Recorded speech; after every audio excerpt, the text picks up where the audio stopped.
नमस्कार मित्रमैत्रिणींनो, क्रिकेट प्रेमींनो, कसे आहात तुम्ही सगळे। 5 दिवसाचा पाकिस्तान दौरा संपलेला आहे।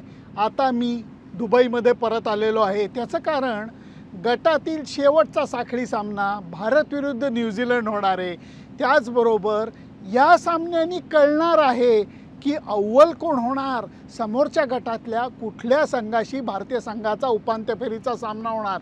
या दृष्टीने हा सामना महत्त्वाचा आहे। तसंच एक जो थोडा किडा भारतीय संघाच्या डोक्यात वळवळतोय तो म्हणजे कसोटी मालिकेमधल्या झालेल्या पराभवाचा।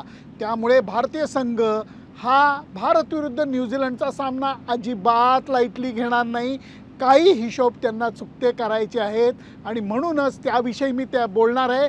अजिबात कुठेही जाऊ नका, बघत राहा तुमचा आवडता कार्यक्रम सुनंदन लेले क्रिकेट अँड बियॉन्ड। त्याच्या अगोदर एक विनंती करतो, खूप जण पाकिस्तानच्या कव्हरेज बघून अगदी प्रतिक्रिया देत होते, परंतु माझ्यावर विश्वास ठेवा, 90% लोकांनी अजूनही चॅनल सबस्क्राईब केलेलं नाही आहे। मित्रांनो, मैत्रिणींनो, तुमच्या पाठिंब्याची मला गरज आहे।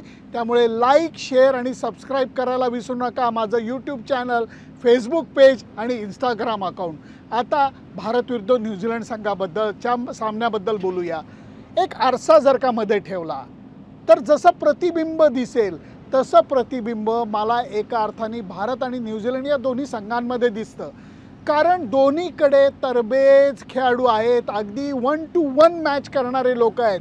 भारतीय संघाकडे रोहित शर्मा आहे, के.एल. राहुल आहे, विराट कोहली आहे, तसेच तिकडे विल्यमसन आहे, कॉन्वे आहे आणि त्याचबरोबर कप्तान डेरिल मिचेलसुद्धा आहे। आपल्याकडे गुणवान शुभमन गिल आहे, तरुण आहे, तसाच त्यांच्याकडे राचिन रवींद्र आहे, आपल्याकडे जडेजा आहे, त्यांच्याकडे सँटनर आहे, आपल्याकडे ऑलराऊंडर आहे हे हार्दिक पंड्या, त्यांच्याकडे ग्लेन फिलिप्स आहे। या सगळ्या अर्थाने जर का बघायला धरलं तर हे मला प्रतिबिंब वाटतं आणि त्यांनी दरवेळेला दाखवून दिलेलं आहे की कोणती घाई गडबड न करता, कोणती बडबड न करता न्यूझीलंडचा संघ हा दरवेळेला भारतीय संघाला टक्कर देतो। बऱ्याच वेळेला ICC टूर्नामेंटमध्ये अगदी सळो की पळोसुद्धा करून दाखवतो।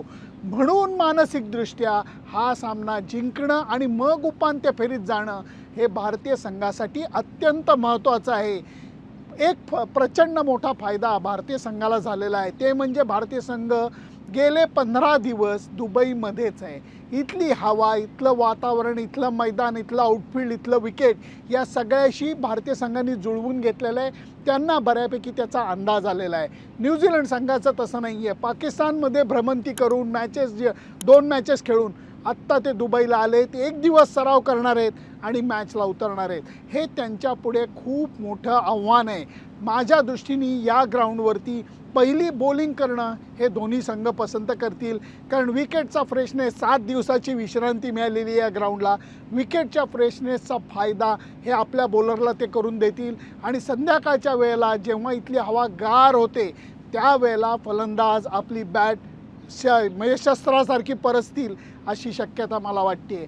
न्यूझीलंड संघाचे जे 2 सामने होते त्या दोन्ही सामन्यामध्ये त्यांनी केलेला खेळ हा आपल्या सगळ्यांना माहिती आहे। खास करून त्यांनी पाकिस्तानी संघाला दिलेला दणका हा सुद्धा आपल्याला माहिती आहे। त्यामुळे भारतीय संघासाठी सुद्धा रविवारचा सामना हा सोपा नाही आहे हे सांगायला सुनंदन लेलेची गरज नाही, कारण चांगले फास्ट बॉलर, चांगले स्पिनर्स, त्यांना अत्यंत अप्रतिम अशा क्षेत्ररक्षणाचं बॅकिंग, या सगळ्या दृष्टीने मला न्यूझीलंड संघ हा नेहमीच बलवान वाटत आलेला आहे।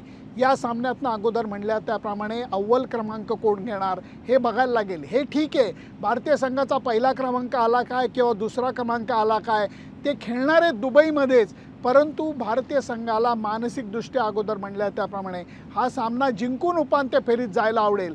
एक गोष्ट बघायला लागेल की रोहित शर्माच्या दुखापतीबाबत भारतीय संघ अजून काही स्पष्ट बोललेलं नाही आहे। या गोष्टी गुपित ठेवल्या जातात याची सुद्धा मला कल्पना आहे। रोहित शर्मा फिट झाला आहे की नाही, कारण 7 दिवस त्याला विश्रांती मिळाली आहे, जी विश्रांती कुठल्या संघाला मिळालेली नाही आहे। त्याचा फायदा रोहित शर्माला कसा झाला हे बघायला लागेल, तो खेळतो का हे बघायला लागेल। त्याच्या दुखापतीने जर का अजून स्वरूप नीट घेतलेलं नसेल तर कदाचित शुभमन गिल आपल्याला लीड करताना दिसू शकेल आणि त्याचबरोबर अर्शदीपला संधी मिळते का याच्याकडे सुद्धा माझं लक्ष असेल। म्हणून मी म्हणतो की या सामन्याचं महत्त्व कोण जिंकणं कोण हरणार याच्यापेक्षा मानसिकदृष्ट्या कोण कोणाला कशी टक्कर देते याच्यावरती महत्त्व राहणार आहे. कारण एकंदर असं दिसतंय की भारत आणि न्यूझीलंड, तिकडनं ऑस्ट्रेलिया आणि साऊथ आफ्रिका हे सेमीफायनलला जर का येणार असतील तर मला वाटतं 4 या स्पर्धेतले सर्वोत्तम संघच उपांत्य फेरीत यायची शक्यता आहे. आणि मग लढत ज्या होणार आहे ती एक दुबईच्या स्टेडियमवरती, एक लाहोरच्या गदाफी स्टेडियमवरती होणार आहे. त्याच्याबद्दल आपण बोलूच. पण न्यूझीलंड संघाबाबत मी जे मत व्यक्त केलं की तो संघ अप्रतिम आहे. तुम्हाला काय वाटतं मला नक्की सांगा. त्याच्याकरता माझं फेसबुक पेज, इंस्टाग्राम अकाउंट आणि यूट्यूब चॅनल लाईक, शेअर आणि सबस्क्राईब करायला विसरू नका. अजून एक गोष्ट तुम्हाला मला सांगावीशी वाटते ते म्हणजे बाकीचे संघ नाही म्हणलं तरी थोडेसे भारतीय संघापेक्षाही BCCI आणि ICCवरती नाराज आहे. कारण त्याच्याबद्दल मी डिटेल तुमच्याशी बोलीनच मधल्या काळामध्ये. पण मुद्दा तुम्हाला सांगतो की भारतीय संघच फक्त प्रवास करत नाही आहे, दुबईमध्येच येऊन बसला आहे, सगळे सामने दुबईमध्ये खेळणार आहे. त्याच्या उलट बाकी संघ हे सारखे प्रवास करतायत आणि सामने खेळत आहेत. त्यामुळे त्याच्याबद्दल निवांत आपण बोलूच. पण दादागिरी जी BCCIची आहे ICCवरती त्याच्याबद्दल तुम्हाला काय वाटतं मला नक्की सांगा. तुमच्या प्रतिसादाची मी वाट बघतो. Bye bye.